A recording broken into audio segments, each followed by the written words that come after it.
20 కిలోలు ఉల్లిపాయలు, 20 కిలోల టమాటాలు, 100 గుడ్లు కొడుతున్నాడు. ఏదో ఫంక్షన్‌కి క్యాటరింగ్ చేస్తున్నాడనుకున్నా. కానీ తర్వాత తెలిసింది ఈ అన్నది ఒక స్ట్రీట్ ఫుడ్ బండంట. ఈ మొత్తం కర్రీని 2 గంటల్లో అమ్మేస్తాడంట. అసలు ఎంత ఫేమస్ కాకపోతే అన్ని కిలోలు ఉల్లిపాయలు, టమాటాలు, తర్వాత ఉప్పు, కారాలు వేస్తున్నాడు. గుప్పెళ్ళు గుప్పెళ్ళే. ఒకసారి, 2 సార్లు కాదు. అవి కూడా కిలోలు కిలోలు చప్పునేసాడు. ఇంకా కలుపుతూ కలుపుతూ ఆఖరి స్టేజ్ వచ్చేసింది. 1 కాదు, 2 కాదు, 5, 6 ట్రేల గుడ్లు టప్ టప్ టప్ టప్ అని కొట్టిపోసేసి ఫైనల్గా ఈ ఎగ్ కర్రీని అయితే తయారు చేశాడు. చూసేటప్పుడు ఆ బాండి నుంచి ఎక్కడ కింద పడిద్దని భయం వేస్తుందిలే. లేకపోతే ఆ మొత్తం కలిపితే 50 కిలోల కర్రీ ఉంటుంది అనుకుంటా. ఆ మొత్తం మళ్ళీ 2-3 గంటలు అయిపోయిద్దంట. ఎందుకంటే అంత ఫేమస్. ఈ కర్రీని అందరూ పావు బాజీలో నంచుకొని తింటారంట. పోలో బొక్క అంతుంది ఆ బాండి. దాంట్లో ఎన్నేంటి దాని నుంచి ఆ పిండి చల్లుతున్నాడు. అలా చేతులు ముంచుతున్నాడు, దాంట్లో పిండి చల్లుతున్నాడు. ఏం వంటకం చేస్తున్నాడని దగ్గరికి వెళ్ళి చూస్తే తెలిసింది ఈ అన్న చేసే వంటకం పేరు గేవర్ అంట. అలా శనగపిండితో గారెలాగా చేసేసి దాన్ని పంచదార పాకమో లేకపోతే బెల్లం పాకంలో ముంచుకొని తింటారంట. ఇది ఒకటొచ్చేసి 30 రూపాయలు. మన వైపు అంత ఫేమస్ కాదులే కానీ ఇది వచ్చేసి నార్త్ ఇండియా అన్నమాట. బకెట్లు బకెట్లు కూరను పోస్తున్నారు. అయినా అయిపోతూనే ఉన్నాయి. అంత తినిపడేస్తున్నారబ్బా జనాలు. 10 రూపాయలకి చపాతీ కర్రీ అని బోర్డు పెట్టగానే కుప్పలు తిప్పలుగా జనాలు వచ్చి పడ్డారులే. ఆ క్రౌడ్కి తగ్గట్టే వీళ్ళు కూడా రోటీలు అయితే తయారు చేసుకుంటున్నారనమాట. ఇలా ప్లాస్టిక్ రాపలో చుట్టిన రోటీల్ని ఒకదాని తర్వాత వెళ్తాం తేటం అయినా అయిపోతూనే ఉన్నాయన్నమాట. ఇంకా వచ్చిన వాళ్ళకి 2 రోటీలు కర్రీ. కొంతమంది 3 తింటున్నారు, కొంతమంది 4 తింటున్నారు. 10 రూపాయలే కదా ఒక రోటీ. ఇంకా దబ్బా దీని పడేస్తున్నారులే. ఇది నార్త్ ఇండియాలో కాబట్టి సరిపోయింది, కానీ మన వైపు ఉంటే అసలు తట్టుకునే వాళ్ళు కాదులే. ఇవే ఎద్దుపూరి అంటే ఎద్దుతో తయారు చేసేవి కాదు. చూడటానికి ఒక్కొక్కటి ఎద్దులాగుంటుందిలే. అది చూడండి, 10 మంది కలిసి తిన్నా కూడా అవ్వదన్నమాట. అంత పెద్ద పూరీల్ని వీళ్ళైతే తయారు చేస్తున్నారు. ఇంతకీ వీళ్ళు ఈ పూరీలతో ఏం చేస్తారనే కదా. నార్త్ ఇండియాలో ఇది హల్వా పూరి అన్న పేరుతో బాగా ఫేమస్ అంట. ఇప్పుడు ఏమన్నా పండగలు వస్తే ప్రతి ఒక్కళ్ళు ఒక పూరీని అయితే ఇంటికి తీసుకెళ్తారు. ఇది నార్మల్ మన ఇంటి వైపు వేసే పూరి లాంటిది కాదు.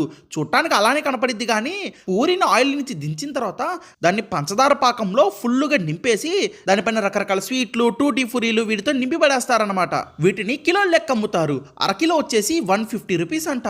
ట్రక్ నిండుగా కాయలు తెస్తున్నారు. ఇవి రేక్కాయలు అనుకుంటున్నారా? ఈ రేక్కాయలు కాదు, ఇవి డైలీ మనం తినే ఒక్క పొళ్ళు అనమాట. వీటిని పగలగొడితేనే లోపల ఒక్క పలుకులు అయితే ఉంటాయి. అసలు ఆ ఒక్క పొడిని ఎలా తయారు చేస్తారో చూపిస్తారండి. ముందు చెట్ల నుంచి ఈ విధంగా ఒక్క కాయలను అయితే కోసుకొచ్చుకొని ట్రక్కులుగా ఈ విధంగా ఫ్యాక్టరీకి అయితే తెచ్చుకుంటారు. అవి మిషన్లో వేయగానే పైన తొక్క గోలిపోయి కేవలం లోపల కాయలు మాత్రమే మిగులుతాయి అనమాట. ఇంకా ఎక్స్ట్రాగా తొక్కలుంటే వాటన్నిటిని వీళ్ళైతే కూర్చొని తీసేస్తారు. ఇప్పుడు ఈ కాయలన్నింటినీ తీసుకెళ్లి ఎర్ర రంగులో వేస్తారనమాట. అందుకనే మనకు తినే ఒక్క పొలకి ఎర్ర రంగు అయితే ఉంటుంది. ఆ రంగులో ఇవి బాగా ఉడికిన తర్వాత తీసుకొచ్చి ఎండలో ఆరబోస్తారనమాట. ఆరిన తర్వాత అన్ని ఫ్యాక్టరీలకు అయితే పంపిస్తారు. ఇంకా వాళ్ళు వాటర్ స్వీట్ యాడ్ చేస్తారో హాట్ యాడ్ చేస్తారో వాళ్ళ ఇష్టం అనమాట. ఇంతకీ మీరు డైలీ ఏ ఒక్క పొడి తింటుంటారో కామెంట్ చేయండి. వీళ్ళేంటి 5-6 పెద్ద డేషాలు తెచ్చారని చూస్తున్నారా? ఇది బిర్యానీ తయారు చేసే ఫ్యాక్టరీ అనమాట. ఇది మీ లైన్ చివరి ఉండే చికెన్ బిర్యానీ షాప్ లాంటిది కాదు. ఒక్క రోజుకి 100 నుంచి 200 కిలోల చికెన్ బిర్యానీ, మటన్ బిర్యానీ అయితే వండుతారనమాట. దానికోసమే 50 కిలోల ఉల్లిపాయలు అయితే ముందు ఇక్కడ వేయించుకుంటున్నారు. నెక్స్ట్ 10-20 బిర్యానీ డేషాలు పెట్టి దాంట్లో రకరకాల మసాలాలు అయితే వేసుకుంటారనమాట. ఒకేసారి 20 నుంచి 30 మంది వర్కర్స్ ఉంటే కానీ ఇక్కడ పని అవ్వదు. ఎంతమంది కలిపి చేస్తున్నారు చూడండి. దాంట్లో 10 నుంచి 20 కిలోల చికెన్ వేసి మిక్స్ చేసి దానిపైన పెరుగు వేసి మళ్ళీ మసాలాలు వేయడం, మళ్ళీ మిక్స్ చేయడం, ఇలా రకరకాల స్టేజ్ల్లో వీళ్ళు ఎంతో మంది ఉంటే కానీ ఇక్కడ పనవదబ్బా. చివరికి బాస్మతి రైస్ని 70% ఉడకబెట్టేసుకొని తీసుకొచ్చి దీంట్లో పోస్తారనమాట. పైన మంచి ఫ్లేవర్ కోసం బిర్యానీ మసాలాలు, బిర్యానీ ఆయిల్స్ ఇలాంటివన్నీ వేసేసి తీసుకెళ్లి పొయ్యి మీద పెడతారు. అరగంట తర్వాత ఓపెన్ చేయగానే గుమగుమలాడే బిర్యానీ అయితే రెడీ అయిపోతుంది. దీన్ని భారీ లెవెల్లో ఫ్యాక్టరీ లెవెల్లో అమ్ముతారనమాట.